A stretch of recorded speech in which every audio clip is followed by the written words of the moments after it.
ऐसी आध्यात्मिक कथा की गहराइयों में उतरते हैं, एक ऐसे इंसान की कहानी जिसका सबसे बड़ा वरदान ही उसका सबसे बड़ा श्राप था। ये दास्तान है काल भैरव के मौन भविष्य दृष्टा की। कहानी का जो सार है ना, वो इसी एक लाइन में है। सोचिए जरा, भविष्य में होने वाली हर बुरी चीज को देख पाना, लेकिन उसे रोकने के लिए एक लफ्ज भी कहने पर उससे भी बड़ी कीमत चुकाना। ऐसी ही जिंदगी थी उसकी।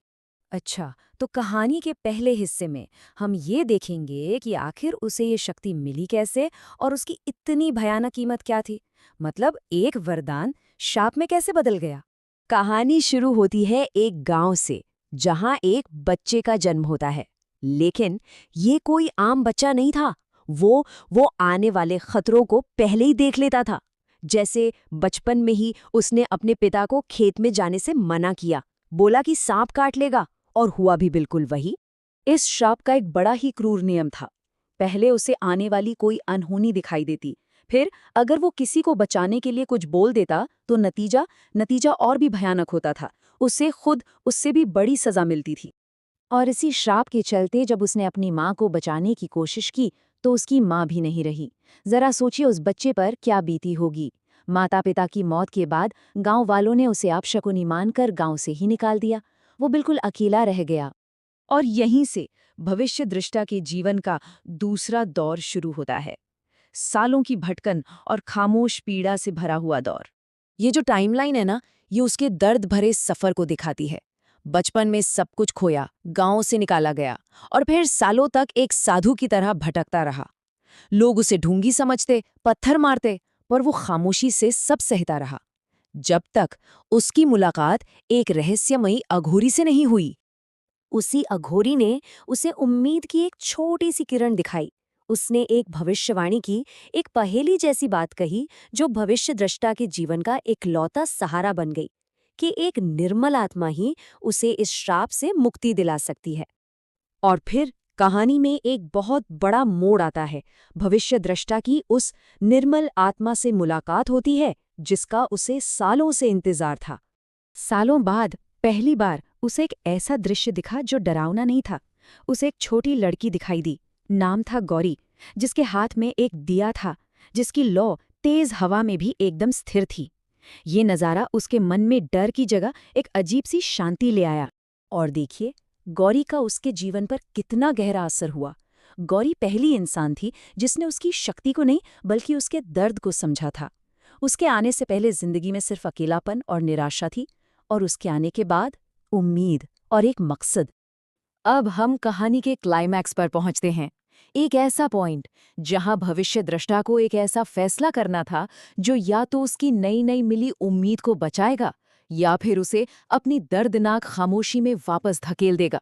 गांव वाले जो उसे पहले से ही ठीक नहीं समझते थे, अब उस पर गौरी को बहकाने का इल्जाम लगाते हैं।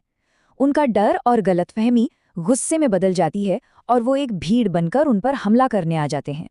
मामला और भी बिगड़ जाता है जब भीड़ मशाले लेकर उस बरगद के पेड़ को ही जलाने आ जाती है जहां भविष्य दृष्टा और गौरी ने पनाह ली थी। अब खतरा दोनों की जान पर था। और अब भविष्य दृष्टा के सामने जिंदगी की सबसे बड़ी कश्मकश थी। क्या वो हमेशा की तरह चुप रहकर उस एक इंसान को भी खो दे जो उसे समझती थी, या फिर अपना सालों का मौन तोड़कर उस श्राप के भयानक कहर को गले लगा ले।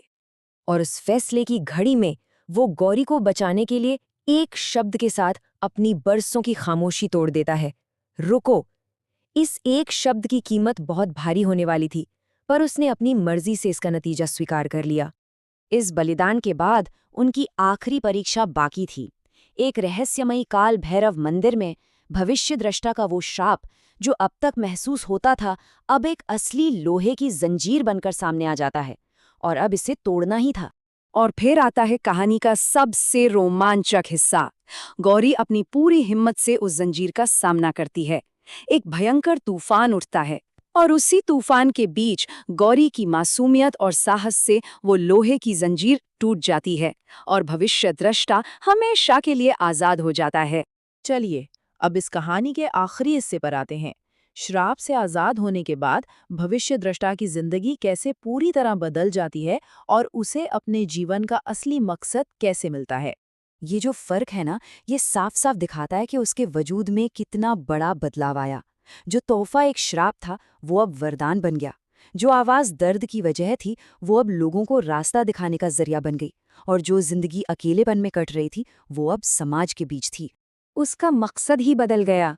अब वो सिर्फ किस्मत का खामोश तमाशा नहीं देखता था, बल्कि लोगों का मार्गदर्शक बन गया था।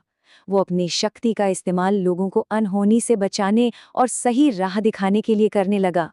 और कहानी का अंत बहुत ही खूबसूरती से होता है। भविष्यद्रष्टा अपनी विरासत और अपना ज्ञान गोरी को सौंप देता है, ताकि मार्गदर्शन का ये सिलसिला आगे भी चलता रहे। अपनी विरासत को अगली पीढ़ी को सौंपने में ही उसे अपनी सच्ची मुक्ति मिलती है। तो हम इस विवेचना को इसी गहरे सवाल के साथ खत्म करते हैं। ये कहानी सोचने पर मजबूर करती है कि क्या कभी-कभी जिसे हम श्राप समझते हैं, वो असल में हमारे जीवन के सबसे बड़े मकसद तक पहुंचने का एक छिपा हुआ रास्ता हो सकता है।